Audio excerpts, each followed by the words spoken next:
Très heureuse de vous retrouver dans Soir Actualité 19h sur la télévision nationale congolaise. Au sommaire de ce journal, construction d'un pont de 40 tonnes de 127 mètres de long sur 8 mètres de large à Kipushi dans le Haut-Katanga. Plus de précisions dans ce journal. Et puis, insécurité bat son plein dans la ville portuaire de Matadi, dans le Congo central. La police a arrêté des bandits à main armée qui terrorisent la population. À suivre dans un instant dans ce journal. Bonsoir à tous. La recrudescence d'actes de déstabilisation et des exécutifs provinciaux et l'approbation des comptes de la sécurité sociale pour 2024 font partie de l'essentiel des sujets abordés hier au Conseil des ministres présidé par le chef de l'État, Félix Antoine Tshisekedi Tshilombo. Suivant l'extrait du compte rendu avec le ministre de la Communication et Médias, porte-parole du gouvernement, Patrick Mouyaya. Le président de la République a rappelé que dans le double objectif de consolider l'unité nationale, mise à mal par des conflits successifs, et de promouvoir un développement de proximité, les constituants a structuré notre État en 26 provinces. La ville-province de Kinshasa incluse toute dotée de la personnalité juridique et investit des compétences décentralisées conformément à la Constitution.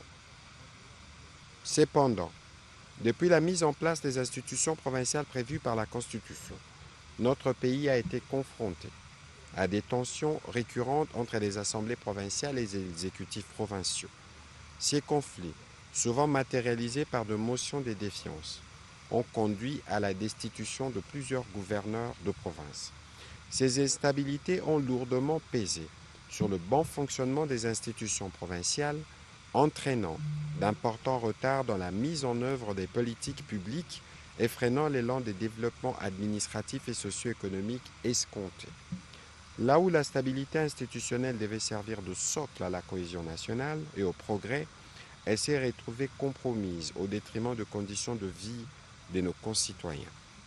Par ailleurs, alors que même notre pays fait face à une crise sécuritaire majeure dans sa partie Est, crise qui requiert une mobilisation unitaire de toutes les forces vives de la nation, nous assistons paradoxalement à une recrudescence d'actes de déstabilisation dans certains exécutifs provinciaux. Une telle situation est de nature à fragiliser davantage l'unité nationale et d'entraver les efforts en cours pour restaurer la paix et reconstruire les zones sinistrées. Face à cette situation préoccupante, le président de la République a insisté sur l'impératif d'adopter sans délai des mesures concrètes visant non seulement à contenir les crises actuelles, mais surtout à prévenir leur extension et leur répétition.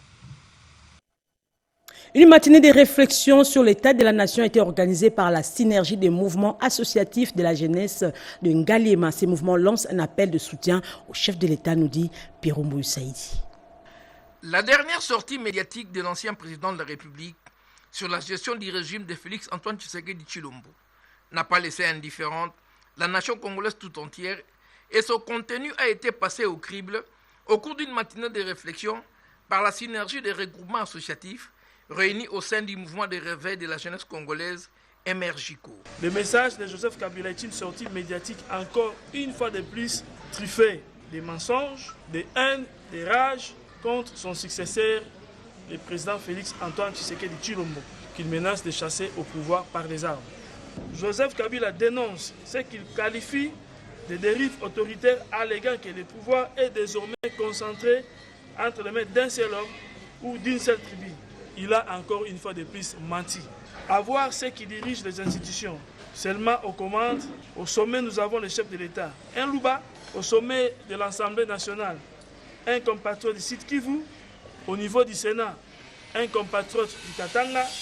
L'armée est dirigée par d'autres tribus, dont le président de la République actuelle a réellement planifié et pratiqué la géopolitique. Emergico félicite le Sénat pour avoir levé les immunités de Joseph Kabila, afin qu'il soit poursuivi par la justice militaire et réponde de ses actes.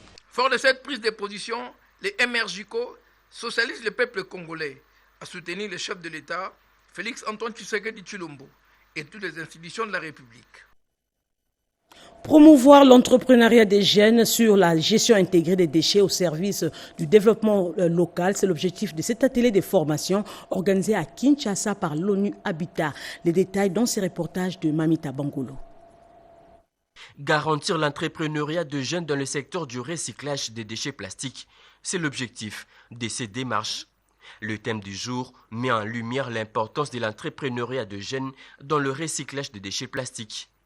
Grâce à cette initiative, soutenue par la JICA, chacun peut devenir acteur du changement pour un environnement sain et une économie locale dynamique.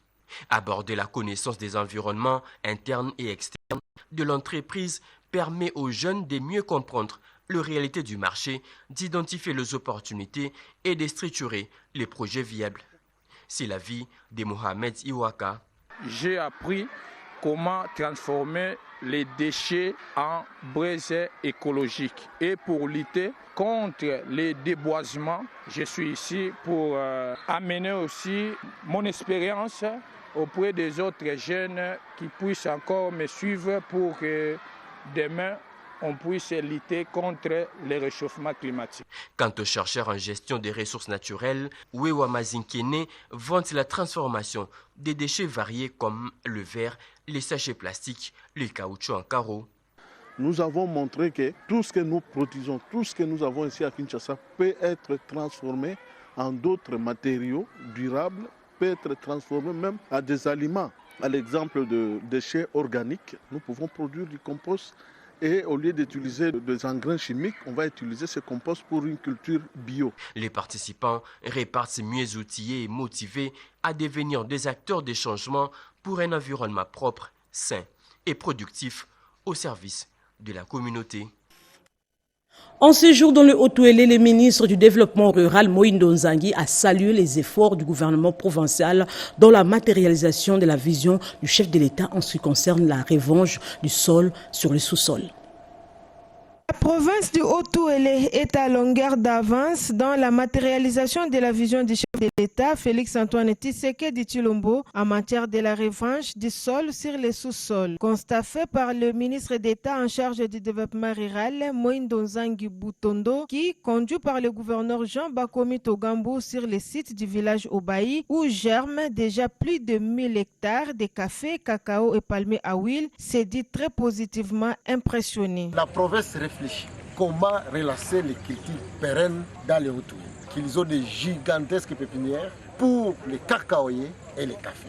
Et ça entre vraiment dans la logique de ce grand programme qu'on nous a donné, le PADER. D'un site à un autre, ici nous sommes sur celui de Neissou où les caféiers plantés selon les normes sont à l'âge de la floraison. Dans un proche avenir et avec la détermination du gouverneur Jean Bakomi Togambou, Isiro retrouvera sa renommée de capitale de l'or vert, Dixit Moïndo Nzangi, qui n'hésite pas de proclamer les Haut-Ouélé province pilote en matière de la relance agricole. C'est le modèle qu'on doit montrer maintenant. C'est ici qu'ils doivent venir voir comment c'est beau de faire l'agriculture pérenne. Je voudrais les rassurer, ils vont être parmi les provinces pilotes qui vont accompagner ce projet pour que dans chaque village, chacun aura au moins un champ où il a une culture pérenne. Signalons qu'envie de pousser les populations rurales à revenir aux cultures pérennes, Moïndo Nzangi a promis un accompagnement multiforme. Suivant ce qu'a été la mission de renforcement idéologique du général Deo Baleke, conseiller du vice-premier ministre, ministre de la Défense nationale à Uvira. Nous sommes là dans la province du Nord Kivu. Le général de brigade Deo Baleke, cet officier supérieur de FARDC venu de Kinshasa, a conféré ce vendredi 23 mai avec le représentant des forces loyalistes de Wazalendo et de la société civile. C'était dans le cadre d'une réunion de concertation pour consolider la cohésion entre le FARDC et les volontaires de défense pour la patrie appelés Wazalendo. Il a plu à mon hiérarchie de m'envoyer ici à Uvira pour rencontrer mes frères et sœurs qui sont au front, qui sont en train de se battre contre l'ennemi. Et comme vous avez demandé l'objet de la mission, c'était pour renforcer, pour cimenter la cohésion entre les Wazalendo et les FARDC. Le message est clair. Et le message provient de l'objet de la mission. C'est-à-dire, le FARDC doivent travailler en collaboration avec les Wazalendo. Parce que, comme je l'ai dit, une seule main ne fait pas avancer la pirogue. Je suis tellement satisfait de voir que dans la salle, j'ai analysé et j'ai constaté que entre les Wazalendo et les FARDC, il y a une ambiance qu'on doit d'ailleurs féliciter. J'encourage donc les Wazalendo, ensemble avec les FARDC, de pouvoir persévérer dans la lutte pour qu'on ne donne pas la chance à l'ennemi de nous prendre notre terre. C'est la vie ou la mort. Comme annoncé au début de ce journal, la sécurité de la ville portuaire de Matadi préoccupe au plus haut point le maire de cette ville. La police a mis la main sur des bandits à main armée qui ne cessent de terroriser la population. C'était lors d'une opération dirigée par l'autorité municipale de cette ville. Commentaire Jean-Pierre Ndolo Temassou.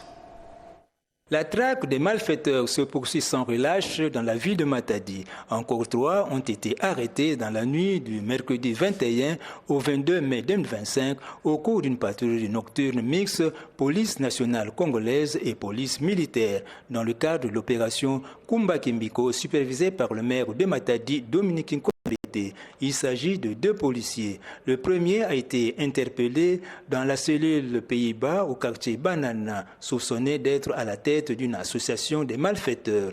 Le second policier a été appréhendé au poste de Souciat de la cellule Commandant-Streuse. En voie d'où les forces de l'ordre ont également mis la main sur un criminel notoire bien connu dans cette partie. Il est impliqué dans plusieurs actes de banditisme. Je suis obligé de m'impliquer quand je sens que ça ne va pas, nous donner des instructions qui ne sont toujours pas suivies, nous respecter. Alors nous-mêmes, nous sommes sur le terrain pour voir comment les agents que nous déployons sur le terrain appliquent les instructions que nous donnons. Mais il y a beaucoup de failles dans l'application des instructions que nous donnons. C'est pourquoi moi-même maintenant, je dois être là cette petite semaine. Je suis avec la police et les éléments même sur le terrain pour arrêter. L'autorité urbaine promet la poursuite des enquêtes afin de démanteler tous les réseaux des criminels qui se cachent dans les institutions de sécurité.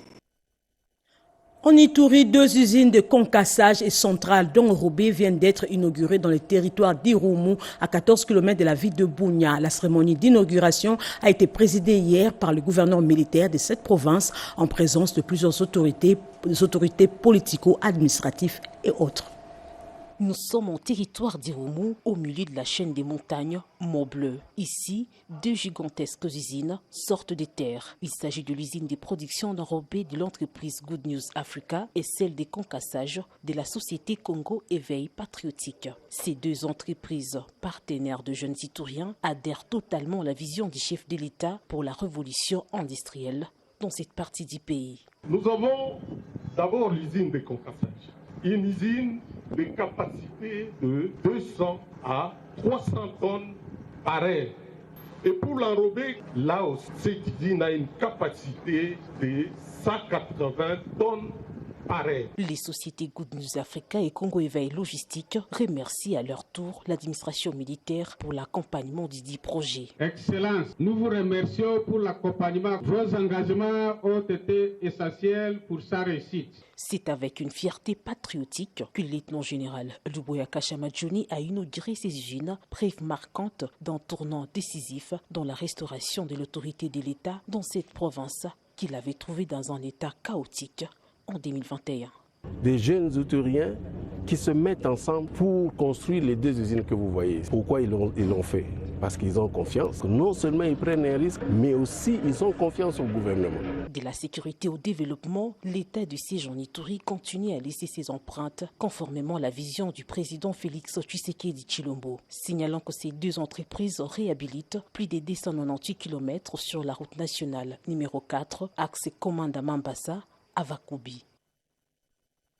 L'approbation des valeurs traditionnelles doit constituer les leviers d'une paix durable entre communautés ituriennes. Message lancé par le président de l'Union des associations culturelles pour le développement de cette province. C'était à l'occasion de la commémoration le mercredi dernier de la journée de la diversité culturelle, nous dit Junior Selemani.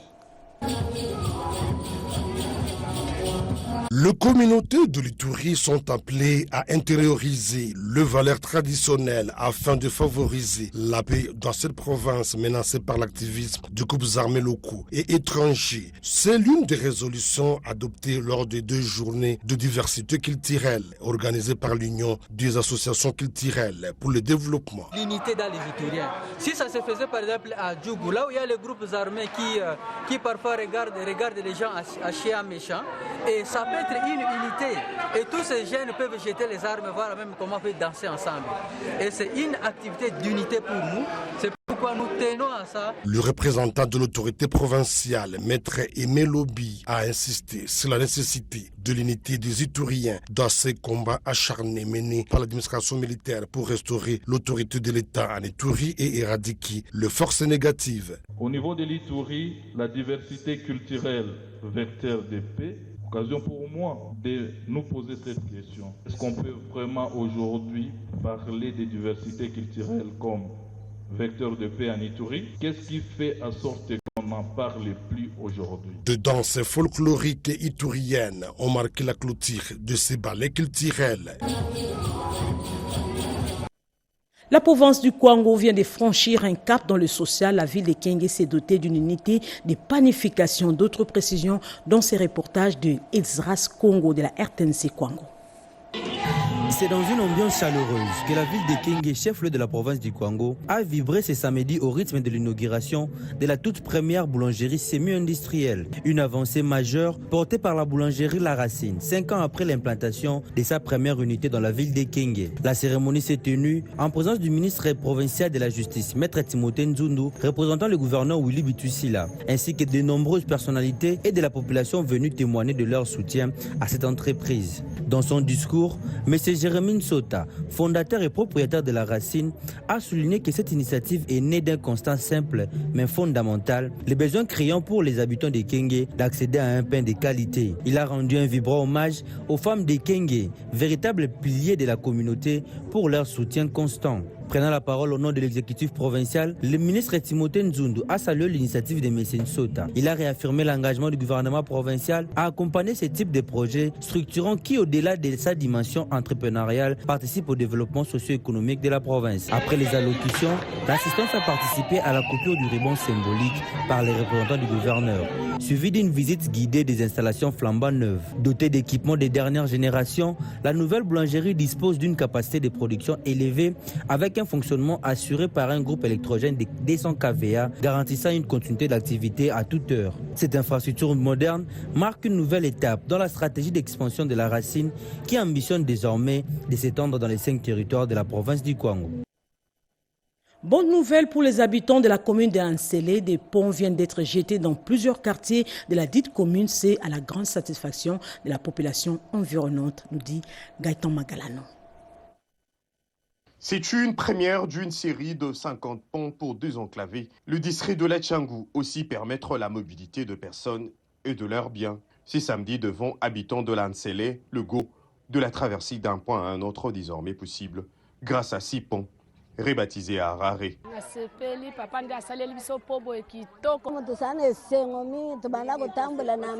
Celui-ci portera désormais le nom de Ebalimbongue.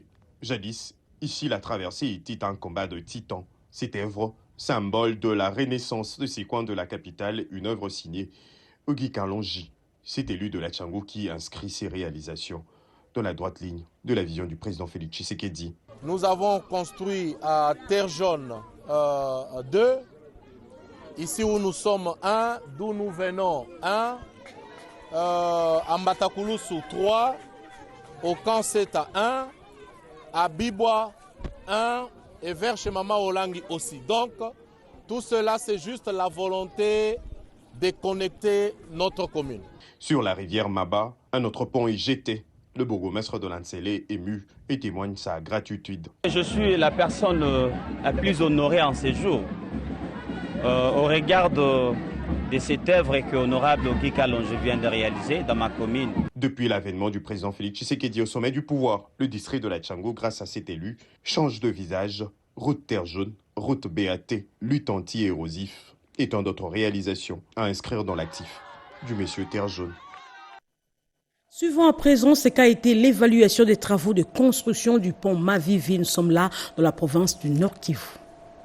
Depuis sa nomination à la tête de la province, le gouverneur de la province du Nord Kivu, le général-major Kakule Somo Evariste, a procédé à la modernisation de la voirie urbaine de Beni et Butembo, la réhabilitation de certaines routes de dessertes agricoles, la modernisation de l'aéroport de Beni-Mavivi. Malgré la situation de guerre, ces événements marquent une étape significative pour le développement économique et social de la région, suscitant un enthousiasme palpable parmi les entreprises locales impliquées dans ces projets. La réhabilitation des routes dont l'état dégradé entrave depuis longtemps les déplacements de personnes et de biens sera réalisé selon les normes modernes, comme l'a dit le porte-parole de l'entreprise Prémidis Construction qui travaille la route Luna Commandant Nituri sur la nationale numéro 4 et certaines rues de la ville de Beni, parallèlement à l'entreprise SSV et d'autres qui consécutivement travaillent sur l'aéroport de Mavivi et la route Kassindi Beni Butembo. Il s'agira de moderniser la voirie de la ville de Beni pour que Beni soit aussi comme d'autres villes de la République, que Beni rayonne à l'instar d'autres grandes villes de la province du Nord Kivu. Que les bulldozers et les équipes de construction sont entrés en action, les attributaires félicitent les chefs de l'État pour ces changements à la tête de l'inspection générale des finances IGF et espèrent que le nouveau patron de l'IGF va placer son regard particulier dans les provinces du Nord Kivu et de l'Ituri afin de faciliter le suivi des dossiers de paiement des attributaires qui traînent encore dans son office. Dans le Haut-Katanga, un pont de 40 tonnes et 127 mètres de longueur sur 8 mètres de largeur a été construit à Bukanda dans le territoire de Kipushi, dans le cadre des projets liés au développement à la base. Les détails dans ces reportages. Voici à quoi ressemblait la traversée de cette rivière dénommée Kinshika au village du même nom dans le groupement de Chindaika, secteur de Bukanda, dans le territoire de Kipushi, province du Haut-Katanga. Quelques jours après sa nomination, Sébastien Mwape Kabinda a, dans le cadre de projets liés au développement à la base, initié le travaux de construction de ces ponts qui fait le bonheur de la population de cette entité. Aujourd'hui, la population est contente d'avoir un pont de plus de 40 tonnes mesurant 127 mètres de longueur sur 8 mètres de largeur. Objectif, doter les groupements des villages et de son entité de nouvelles infrastructures répondant aux besoins réels de communautés locales. Dans un autre registre, le chef du secteur de Bukanda, Sébastien Mwape, est allé à la rescousse d'un orphelinat situé à 35 km de la ville de Lubumbashi sur la route Kasenga. Nous remercions sincèrement le chef du secteur et son équipe pour avoir pensé à 95 enfants orphelins que nous encadrons ici. Dans notre stock, on n'avait plus rien et tout ce qu'on vient nous amener, ça va vraiment nous permettre de bien prendre en charge ces 95 enfants que nous gardons dans notre orphelinat Boulaya. Nos sentiments de gratitude puissent vraiment atteindre le chef du secteur. Nous sommes vraiment très contents. La population ne cesse de remercier le chef de l'État pour le choix porté sur le digne fils du secteur de Bukanda, Sébastien Mwape, qui matérialise la vision du chef de l'État à la reconstruction du pays. Les pluies diluviennes des dernières semaines ont occasionné glissements de terrain, pertes en vies humaines et dégâts matériels importants dans le territoire de Fizi, au sud Kivu. Le vice-ministre aux Affaires coutumières, Mwamindé Jean-Baptiste, s'y est rendu au nom du gouvernement pour apporter assistance. Edi Chala. Sur instruction du président de la République et avec l'appui du vice-premier ministre, ministre de l'Intérieur, Jacques Chabani, le vice-ministre des Affaires coutumières, Jean-Baptiste Ndézé, a conduit une mission dans la zone sinistrée de Kassaba, dans le sud Kivu. Sur place, il a rencontré les victimes du sinistre, plusieurs familles installées dans les zones à haut risque, notamment sur les lits des rivières, ont vu leurs habitations emportées. Leurs témoignages sont empreints de douleur et d'inquiétude pour l'avenir.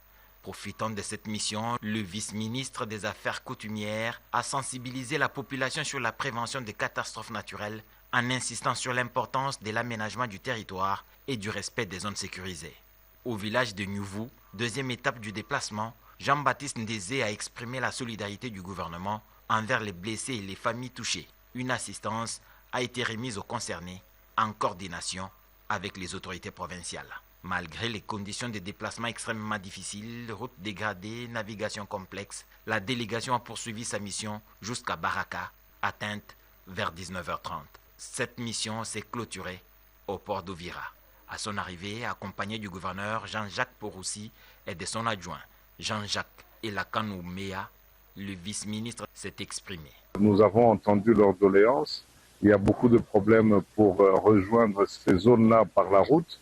Et donc, il faut faire un plaidoyer auprès des autorités nationales pour la réhabilitation de la RN5. Il a présenté le bilan de sa mission, soulignant la détermination du gouvernement sous l'impulsion du chef de l'État à accompagner les populations touchées et à renforcer la prévention des catastrophes dans les zones vulnérables. Ici tenu dans le secteur de Luilou, dans le Lualaba, l'atelier des présentations du rapport d'évaluation du plan de développement local 2021-2025. Au total, 159 projets de développement ont été réalisés dans cette entité dirigée par Betty Kwando. Évaluer le projet initié et exécuté dans le secteur de Luilou au cours de la période de 2021 jusqu'à cette année en cours est la raison de cet atelier tenu jeudi 15 mai 2025 dans la salle polyvalente Gracidos de Lualaba Mupanja. Ces plans de développement local est subdivisé en 8 domaines, occasion pour Kioni Fiston, secrétaire permanent de la cellule de passation de marché public, d'évoquer les 159 projets d'intérêt communautaire réalisés par le secteur de Luilou, dont plusieurs sont à l'actif de Betty Kwando Katoke, l'actuel chef de secteur. La rencontre de ces jours a pour objectif de nous permettre de faire l'évaluation des projets réalisés dans les cadres dans notre secteur depuis 2020 à cette année 2025.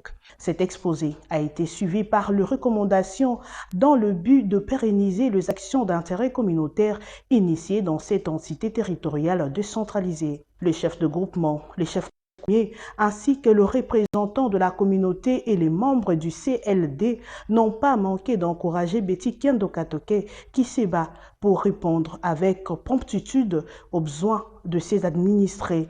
Tous ces 159 projets d'intérêt communautaire ont contribué qui a été représenté à cette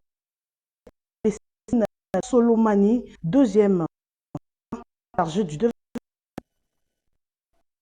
Au Kassai oriental, la députée Clotilde Kapinga s'engage à matérialiser la vision du chef de l'État dans le secteur de la santé à Kabeya-Kamwanga où de matériel et équipements médicaux ont été remis.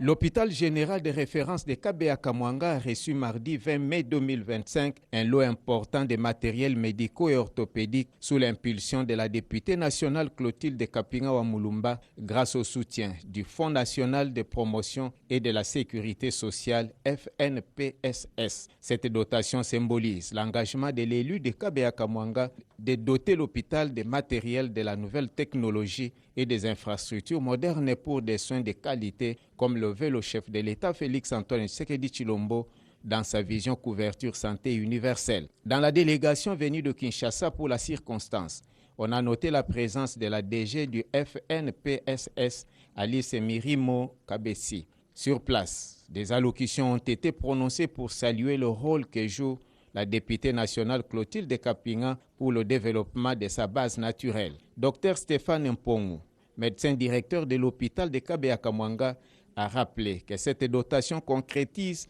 la promesse faite depuis 2024 par la députée Clotilde Kapinga après avoir constaté que l'hôpital de Kabeya-Kamwanga n'était pas équipé. Alice Mirimo promet l'extension de cette structure sanitaire après avoir remercié le chef de l'État Félix-Antoine Tshisekedi Tshilombo. Clotilde Kapinga Wamulumba a remercié le président de la République et la DG du FNPSS pour cette dotation.